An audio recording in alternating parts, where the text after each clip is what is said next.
Nous sommes le vendredi 22 août 2025. Soyez les bienvenus à cette session d'information du soir.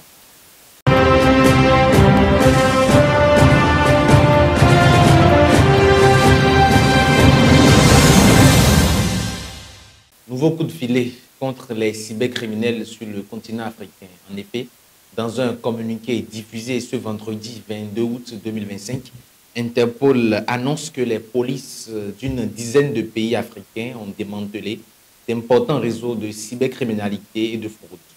Selon un rapport publié en juin par l'Organisation internationale, la cybercriminalité représente plus de 30% des crimes signalés en Afrique de l'Ouest et en Afrique centrale. Cette vaste opération transfrontalière a permis de récupérer près de 97,4 millions de dollars et a conduit à l'arrestation de 1209 personnes. Depuis le mercredi 20 août 2025, les délégations du gouvernement congolais et du groupe AFC M23 sont à Doha, au Qatar, pour reprendre les négociations.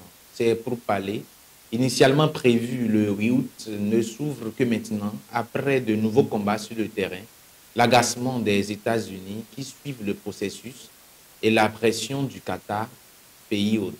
Hors du continent à présent, le président ukrainien Volodymyr Zelensky a accusé ce jeudi 21 août 2025 la Russie de chercher à se soustraire à la nécessité d'organiser une rencontre avec le président Vladimir Poutine pour trouver une issue à la guerre provoquée par l'invasion russe.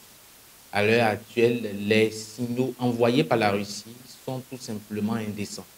Ils essaient de se soustraire à la nécessité d'organiser une réunion, a accusé Volodymyr Zelensky dans une adresse quotidienne sur les réseaux sociaux.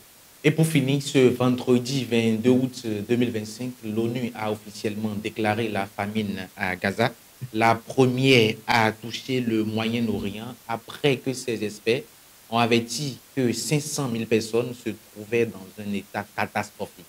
Cette famine aurait pu être évitée sans l'obstruction systématique d'Israël, dénonce l'organisation.